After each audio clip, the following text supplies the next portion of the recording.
which part of the world you're joining in from. As Kathleen introduced, my name is Shweta Paropkari, and I'm very happy to be doing this talk for the University of Leicester today. Um, a little bit more about the session. We are going to be talking about ADDIE, a model that I use frequently to design my training programs. In today's session, I would like to introduce you to this model. I will talk about the phases, a critical incident that we will solve, look at the lessons learned, some reflections, and then we wrap up for the day.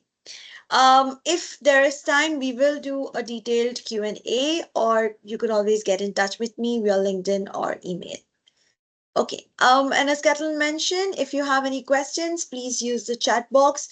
Drop the questions there. You can hang around after this presentation and we can discuss directly. Now, Um, a little bit more. I am an assistant professor at Gogte Institute of Technology. I have been a teacher trainer for over a decade.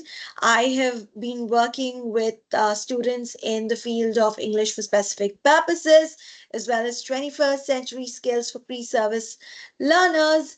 I've also been an IELTS trainer, IELTS examiner for the British Council, and I've been doing business English training for almost 12 years now. I'm also a part of the committee for ITFL BSIG, that's the Business English Special Interest Groups, and I'm always looking for writers. If you're interested in writing something, please feel free to get in touch. Now, with that little introduction out of the way, I would like to invite you to a discussion. Please feel free to unmute yourselves, and I would like you to think about a course that you've recently attended and liked. In particular, I would like you to think about two things: reasons as to why you liked the course and whether it was an effective course. If you could share your thoughts with me.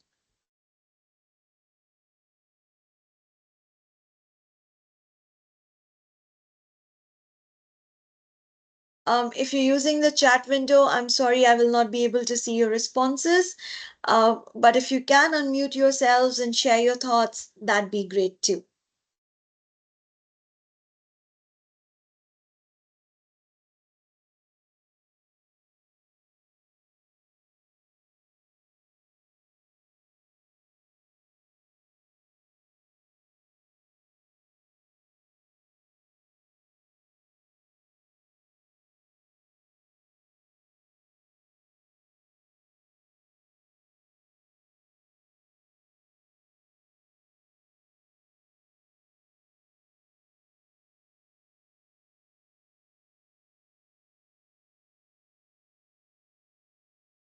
I think that's me. I think our audience may not have been participating in a training course recently, so we might struggle to find an example to share. Okay. All right. Fair enough. It doesn't have to be an academic course. It could be a fun course that they would have attended. Kathleen, is that still Yeah, well, actually, I'm participating in a French language course at the moment. okay? So it's a little bit different. I have mixed feelings about the course. I think it is not well designed in the sense that it's a little bit of ad hoc what we do in the classroom. Maybe it's just my expectation is different. So I'm not entirely sure. There is always something to do. There is always some material that we receive and that we talk about. There's a little bit of grammar thrown in. but I don't see the concept. I don't see where the course is going. Okay. So perhaps I don't really understand the nature of the course. It's an evening course. It is not an exam preparation course.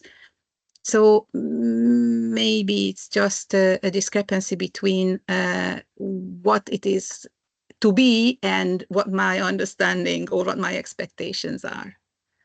Okay, thank you. Catherine, I just have one quick question for you about the participants. Is everybody that's attending today studying at the University of Leicester? Are you all taking are you studying a particular program there, or doing a master's degree? No, no. Oh, okay. Okay. No, the talk is open to everyone, to colleagues, Ah, academics, researchers, okay. students.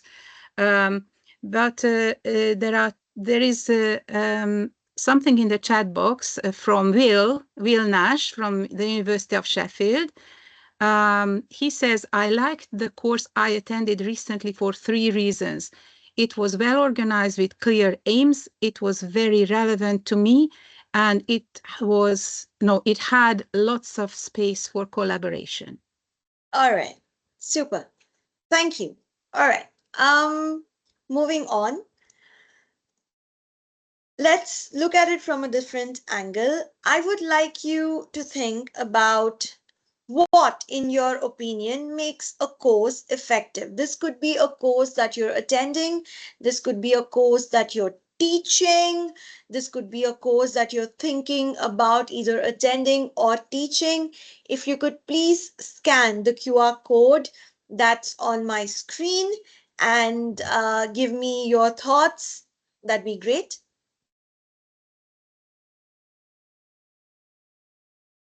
Again, it could be a course that you're teaching, it could be a course that you're attending. But what do you think makes a course effective?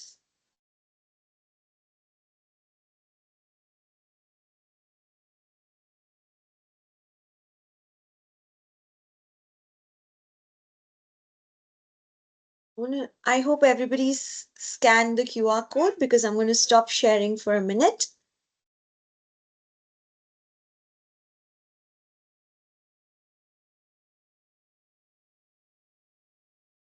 So Rania is typing something in the chat box.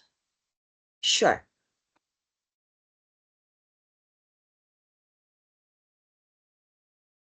If you haven't had the chance to scan the QR code, you can also access it using this link.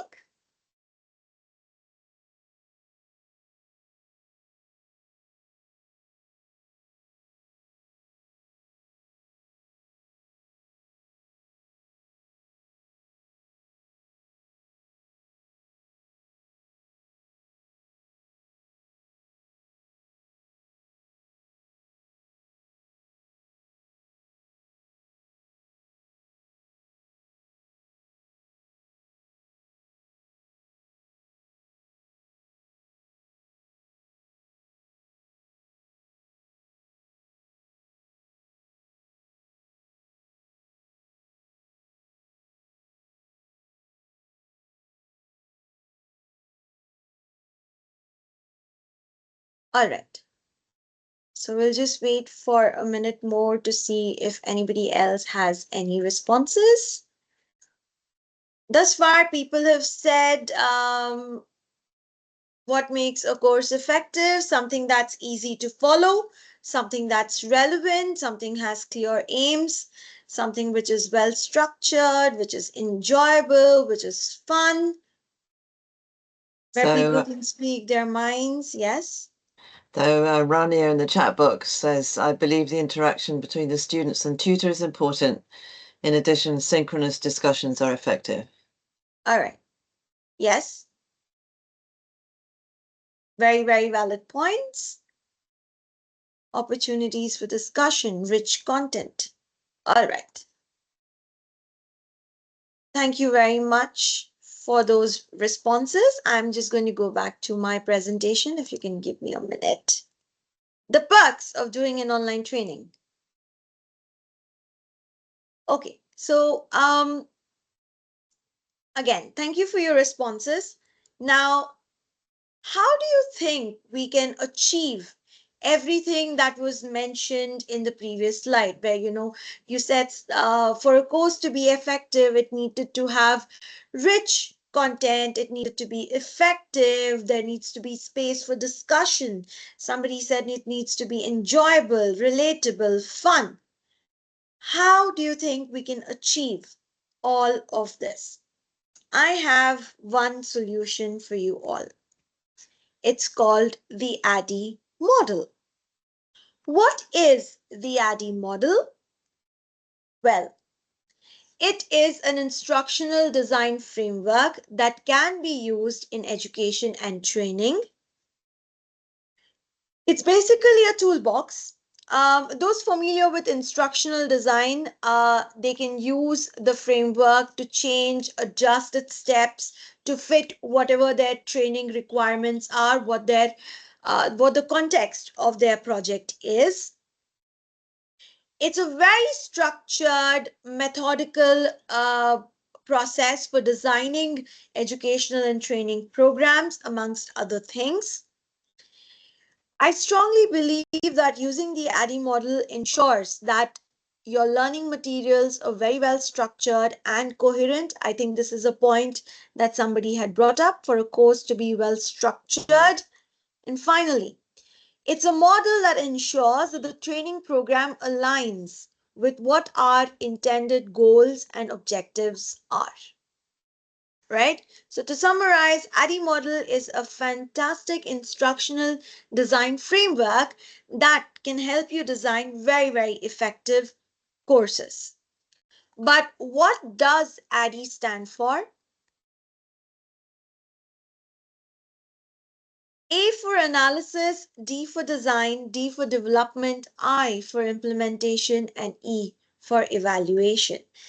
ADDIE is an acronym that means all of these things. Now, these are the various stages or phases of an ADDIE model. Now, over the next couple of minutes, I would like to walk you through each of these phases and talk about what it means or what it involves. So the first stage, obviously, when you're designing any training course is the needs analysis. And that's what even the first step in the ADDIE model is. You analyze the requirements of your client or the needs of your learners. You clarify if there will be any instructional problems and you outline your objectives. What are some of the activities you undertake in the analysis phase? Well, who is your audience? What are their requirements? What do they know? What do they need to know? Why do they need to know this? Okay, how are they going to learn? What tools can you use which are accessible to them as well? What sort of support would they need? Would this be synchronous? Would this be asynchronous?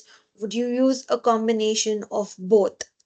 All of these things you think about during the analysis phase, even before you start chalking out your training plan.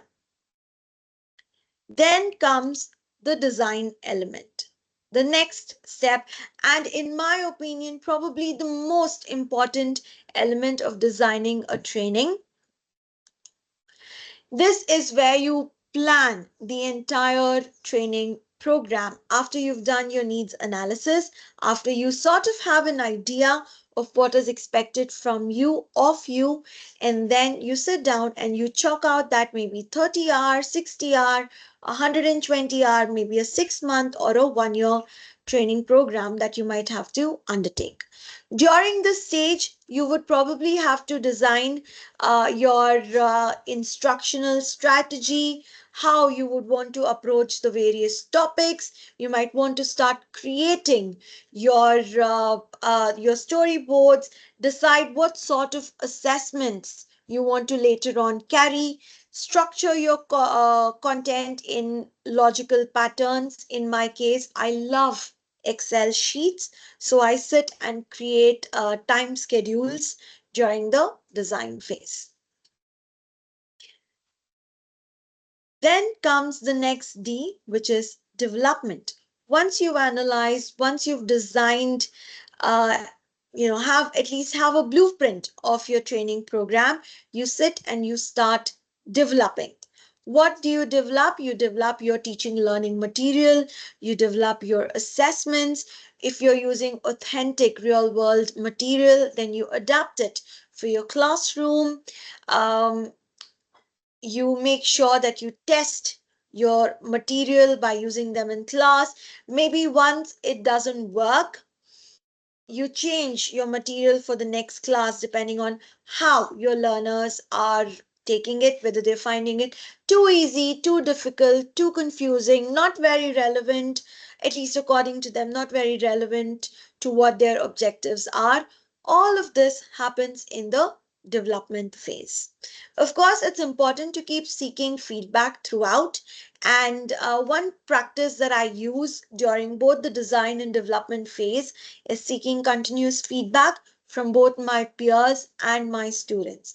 My students, I ask if what I'm doing is working for them, if they're finding the material too challenging or too easy, would they like to look at different styles of material, etc. So ADD, next comes the I, which is the implementation stage. A little self-explanatory if you ask me. Here is where we start preparing the learners by letting them know what the learning objectives are. Objectives are, what the course expectations could be. You arrange the learning space, which is either whether it's online, whether it's a physical classroom. Again, if you're doing an online training session, you could be doing asynchronous classes or you could be scheduling synchronous classes. You think about how you're going to do this. If you're doing an asynchronous class, are you using Moodle? Are you using Google Classrooms? Or are you using Microsoft Teams? How do you want the materials to be accessible to the students? Are you going to be recording your classes and sharing it later for the students who missed or maybe students who want to revise? Is it a synchronous classroom where the teaching is going to be real time? And if you're doing synchronous classes, what other tools would you want to use? Do you want to use Mentimeter? Do you want to use Padlet? Are you going to set up an account? Maybe you want to use Cambridge's Write and Improve for writing tasks. Do you have assignments set up there? If it's a physical classroom, what sort of material do you need? Do you need to print out things? Do you need students to bring laptops so they can take notes? What is it? All of this happens in the implementation stage. And of course, you start by facilitating the course, you start taking the classes, you monitor how well the learners are engaged with your teaching. You make sure that your technological tools, your methods are all functioning smoothly. Then we come to the very last stage of ADDIE, which is E for evaluation. Again, in the evaluation stage, as the name suggests, it can be either a formative or summative evaluation. You evaluate not just the learner's learning, for the lack of a better word, whether they've managed to learn what you intend to teach them, what they intended to learn, but in the evaluation phase, you can also sort of seek feedback on how well your training program has worked and if it can be improved further. So that, in a nutshell, is the ADDIE model for you: analysis, design, development, implementation, and evaluation. I'm going to pause here for a minute and allow you to take in what I have said thus far. And if anybody has anything to ask me, now would be a good time. So we've got a question in the chat box from Jill Yes. Askham. In your experience, to what extent have you made changes at the design development stages based on learner feedback? Oh, I have done it very, very often. I mean, it's right now I do it so unconsciously. When I started using ADDIE model, which was about 2.5 years ago, I didn't think there was a need for me to go back to the design and change it.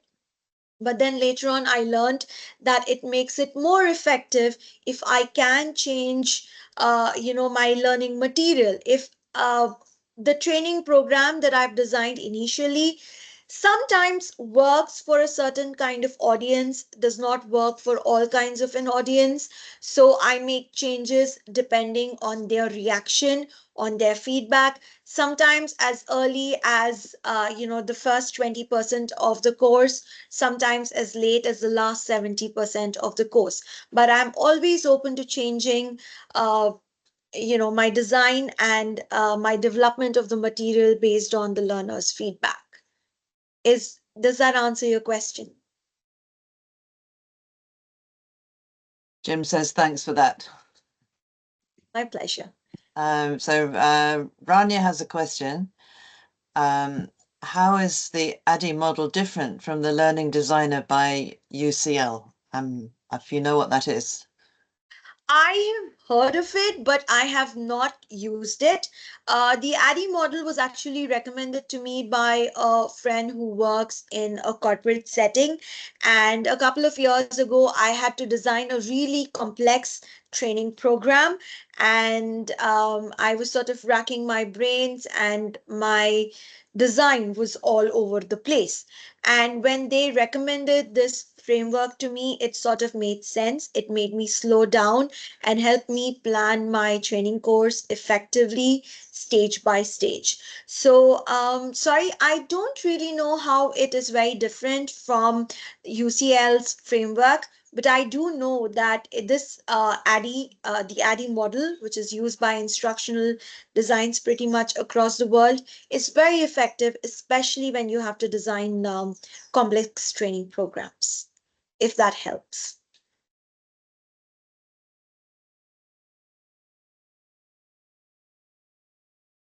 So Rania also wants to know if the ADDIE model is open access.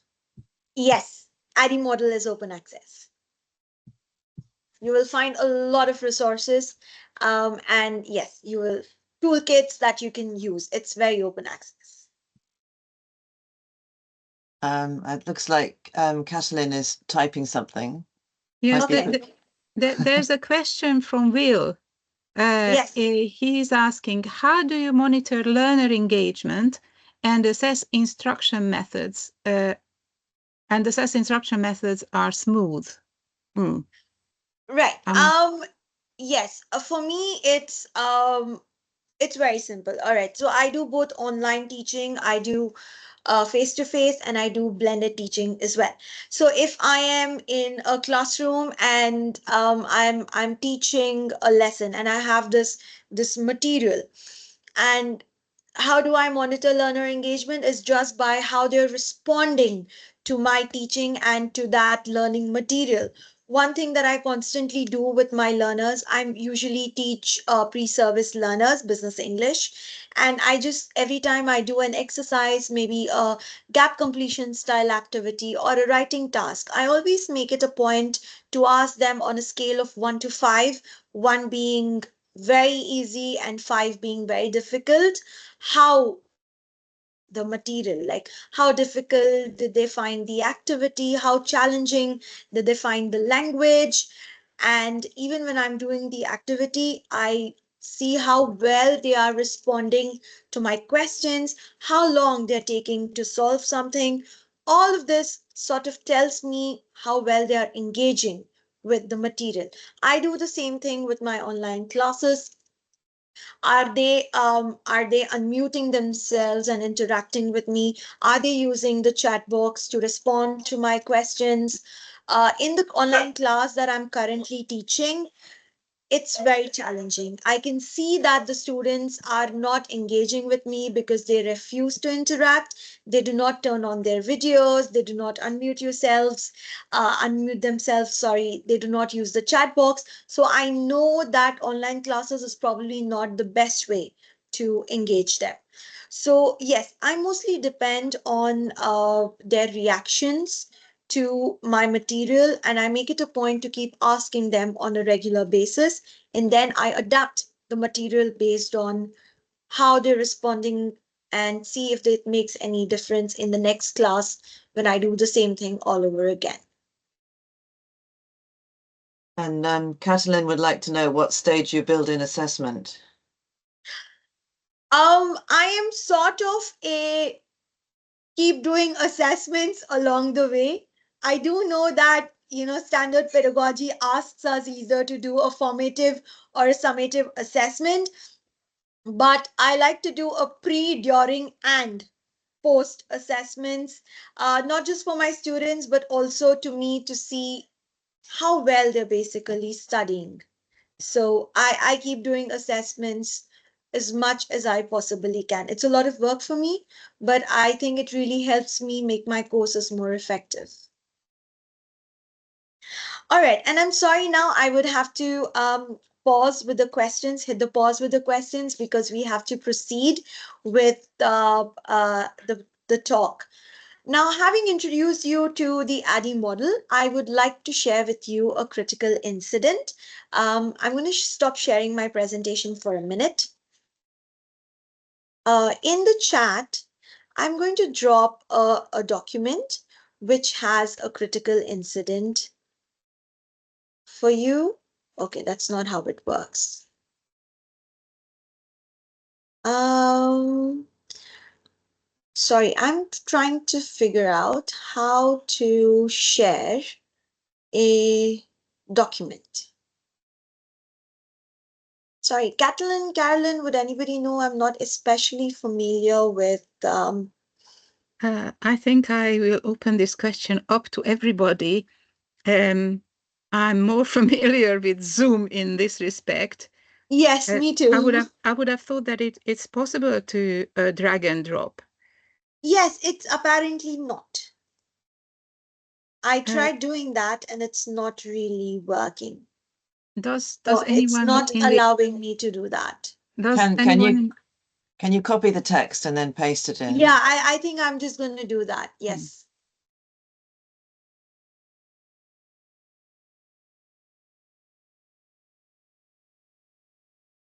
All right. Here is your critical incident. This is about the complex training program that I had to design a couple of years ago. Um, I was tasked with designing a virtual training program for 8 assistant professors, 3 of whom were research faculty with limited teaching experience. Our client's request was to clean up their diction, to neutralize their accent, because the client didn't want them sounding very Indian, whatever that meant, and improve the clarity of their pronunciation. Moreover, the program supervisor said most of these people come from a research background. They need to be trained on how to create content, and to teach complete beginners, you have to do something about their English. So, what I would like for you to do in the next 10 minutes is think about what your priorities. Now, assuming you were the one that had to design this training, online training program, where you have to train subject matter experts, what would be your priority? What kind of training would you design? And how would you define success in this particular context?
All right. Thank you very much, everybody, for that very engaging discussion. 10 minutes on the nose. And I agree with what everybody has said. You know, this was more about intelligibility than it was about sounding American.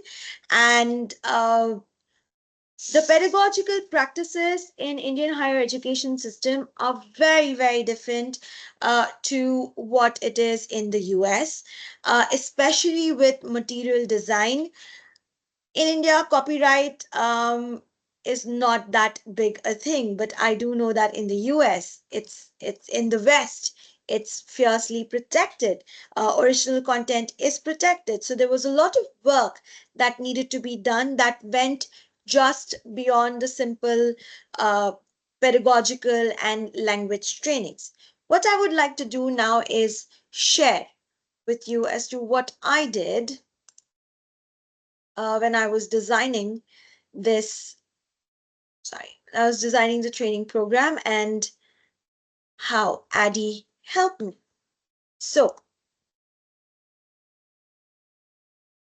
the first thing was the analysis phase. Some of you mentioned that you would meet with a group, you would do an interview. I did that. The group met, we spoke for a few minutes, and then a training survey. I rolled out a training survey where I sort of tried and understand how much they understood about higher education systems in the US, also about the speaking style in Americas. This is an extract from the survey that I had run.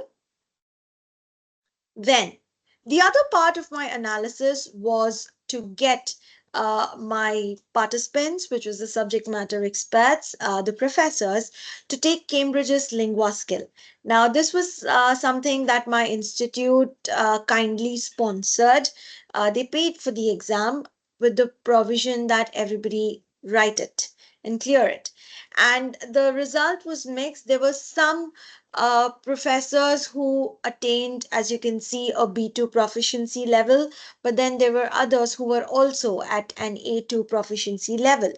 And I had made it very clear to my supervisors that anybody participating in this program needs to start at least at a B1 for us to be able to do any kind of work together.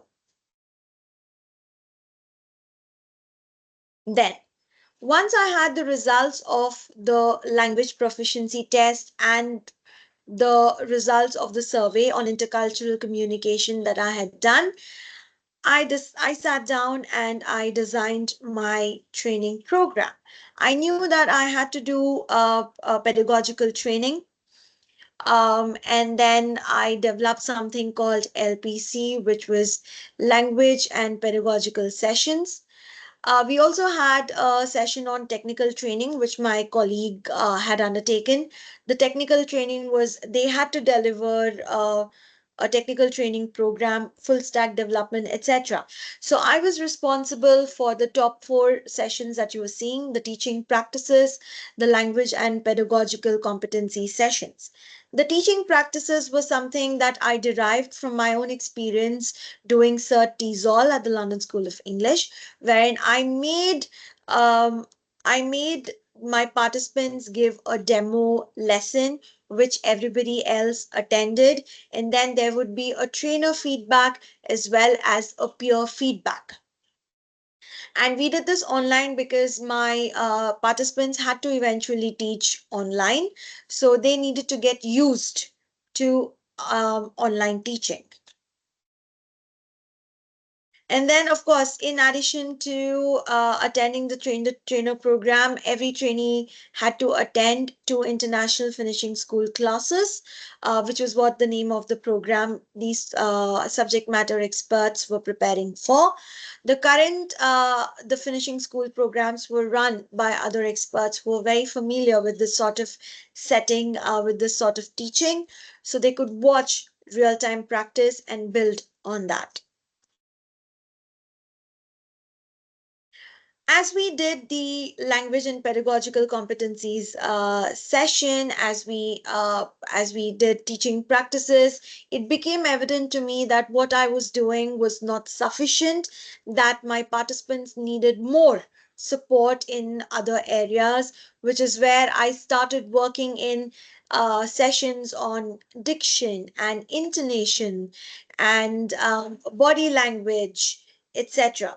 The reason I worked in diction and intonation is not because I wanted my participants to sound American or anything like that, but I also realized that the way they were speaking would be very challenging to someone who's not familiar with Indian English or Indians speaking English in general, because the way we do it is different from how the rest of the world does it. So that was a change that happened during the development phase. And then, of course, came the implementation. This is a screenshot from the feedback forms that were given to the participants on their teaching demos.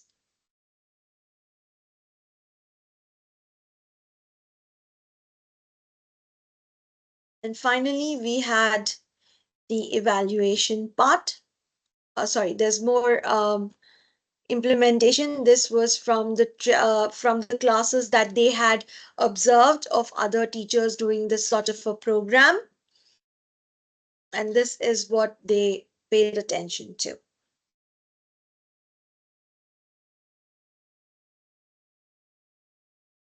The evaluation, I cannot show you screenshots. As some of you mentioned in the chat box, the success is determined by the students' feedback.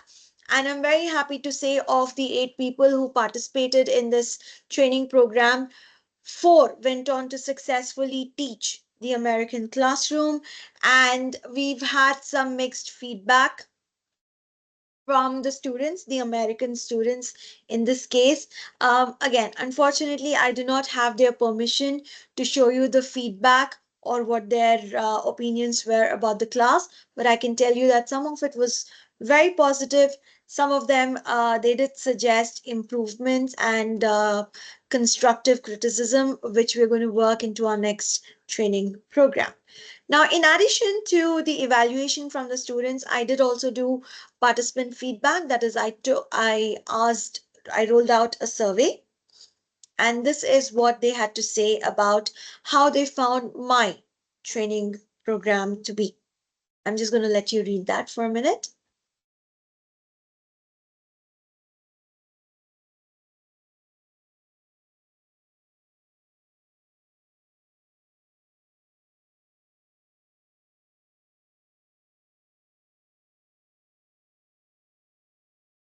I have one more slide about the participant feedback to show you.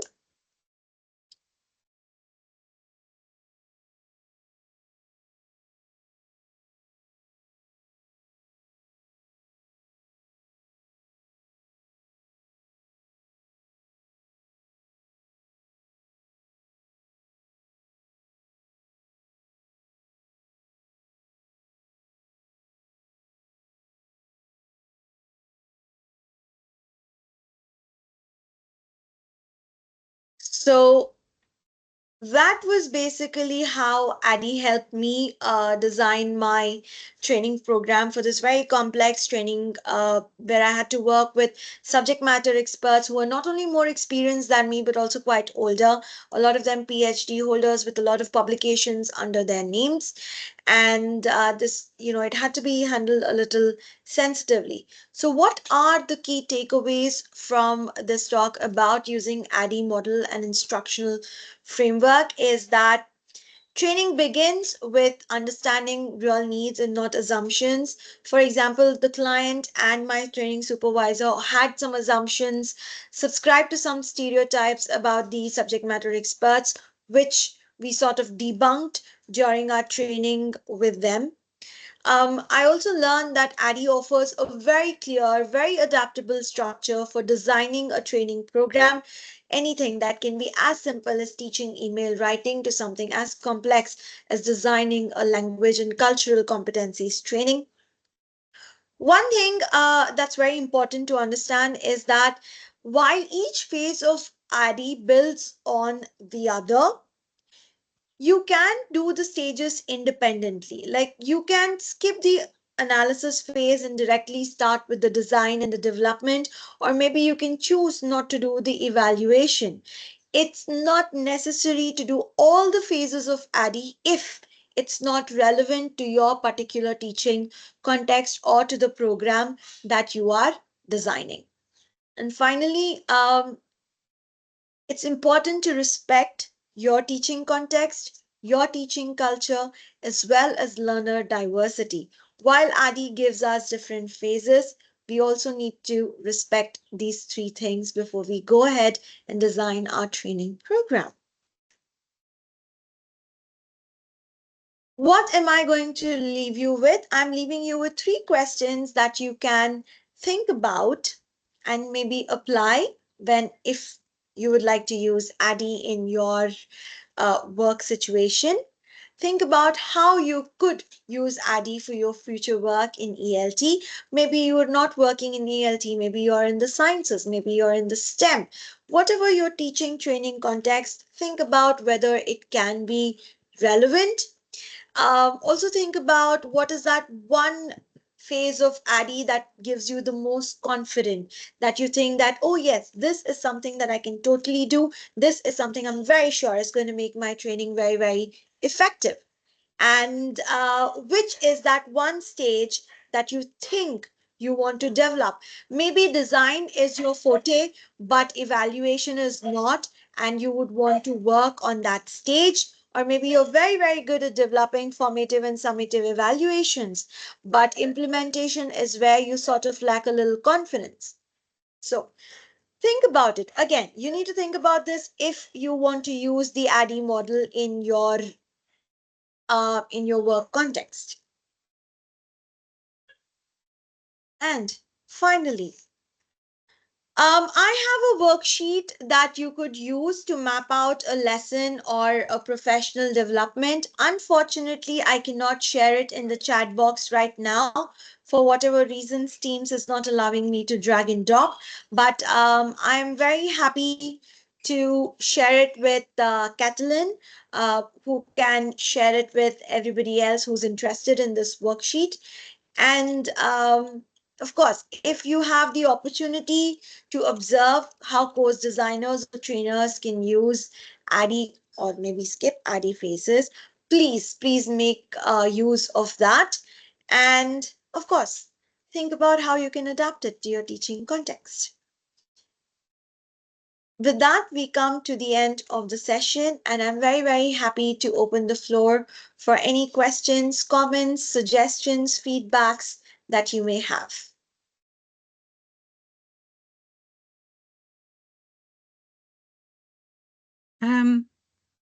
I think maybe a comment.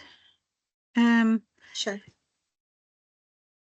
There are other instructional design models, and the one criticism that is always leveled against ADDIE is that it's too structured, and there are other models that may be less structured or maybe more reflective. So how would you combine, or which other other instructional design models you think are suitable for combining with ADDIE?